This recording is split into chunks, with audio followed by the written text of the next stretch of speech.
Okay दोस्तों, welcome my YouTube channel है। मेरे यूट्यूब चैनल पर आप सभी लोगों का बहुत बहुत स्वागत है। जैसे कि आप देख सकते हैं, दो बैटरी में पैरेलल में यूज़ कर रहा हूं। एक बैटरी है 32H कार की बैटरी है, ऑटो की बैटरी, और दूसरी है 40H 40H की सोलर बैटरी, जन सोलर कंपनी की। ठीक है, दूसरी वाली बैटरी SF सोने की है। अब मैं आपको बताना चाहता हूँ कि जब कभी कभी बारिश का दिन होता है और बैटरी चार्ज नहीं होती, ऐसा महीने में 3-4 बार हो जाता है। और जुलाई के मौसम में तो सीज़न में कई बार ऐसा होगा। तो ऐसा होने पे हमारी बैटरी की ग्रेविटी 1200 जैसे बोलते हैं नंबर, 1200 नंबर से नीचे आ जाती है। और हमारी बैटरी फिर बैकअप भी कम देगी, क्योंकि जब उसकी ग्रेविटी गिर गई यानी कि उसमें चार्ज स्टोरेज कम हो रहा है, चार्ज का स्टोर होना कम है, तो फिर बैटरी ज़्यादा बैकअप नहीं देती। हम देख सकते हैं कि यहाँ बैटरी में 6 होल्स हैं, और यानी कि 6 सेल हैं, और 6 सेल में अगर ग्रेविटी बराबर नहीं है तो भी बैटरी का बैकअप सही नहीं आएगा, कोई ना कोई प्रॉब्लम होगी। तो इसलिए जब भी सोलर पे कोई छोटी बैटरी 40 या 50 या 70 की लगी है और एक भी दिन वो इस तरीके से चार्ज नहीं हो पाती है, तो हमें ज़रूर से एक एक्सटर्नल चार्जर का इस्तेमाल करना चाहिए, महीने में 2 या 3 बार। समझ रहे हैं आप कि हर मतलब कि 2 वीक में 1 बार या 2 बार ज़रूर से आप लोग को एक्सटर्नल चार्जर से बैटरी को चार्ज करना चाहिए, क्योंकि ये जो चार्जर होते हैं ये लगातार करंट देते हैं। इससे बैटरी की ग्रेविटी अगर लो भी हो रही होती है तो इसको बैलेंस कर देते हैं। मैं यहाँ पर 6 एम्पियर तक का मैंने जो है करंट बनाने वाला चार्जर बनाया है, और ये चार्जर 1000 रुपये के अंदर आप बना सकते हैं। एक मैंने कूलिंग फ़ैन भी लगाया है इसमें, ताकि इसका ट्रांसफार्मर ठंडा रहे।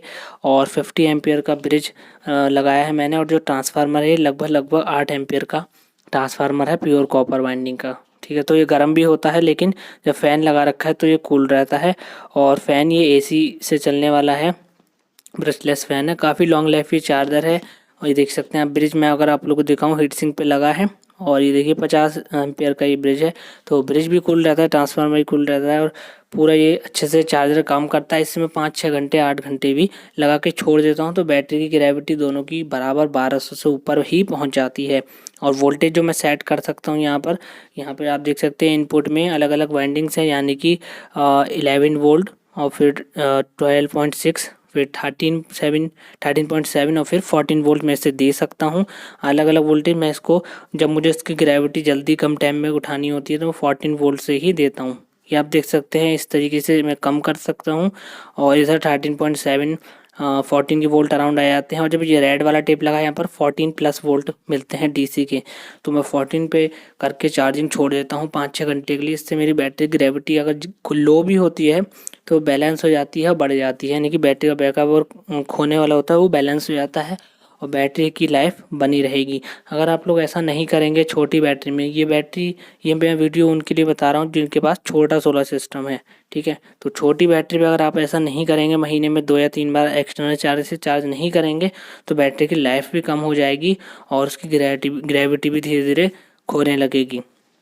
ठीक है, अगर आप लोग UPS की सील वाली बैटरी यूज़ कर रहे हैं तो आपको ऐसा करने की ज़रूरत नहीं है, क्योंकि उसमें ग्रेविटी का इतना इशू कुछ भी नहीं रहता।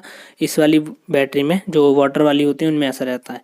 तो ये ऐसा आपको ज़रूर से करना है अगर आप लोग 40-50-70 तक की बैटरी यूज़ कर रहे हैं। वीडियो आपको अच्छी लगी हो ऐसी उम्मीद करता हूँ दोस्तों। चैनल को लाइक शेयर सब्सक्राइब कीजिए। जब तक के लिए आप लोग का बहुत बहुत धन्यवाद है। अगली वीडियो में जल्दी ही मिलते हैं।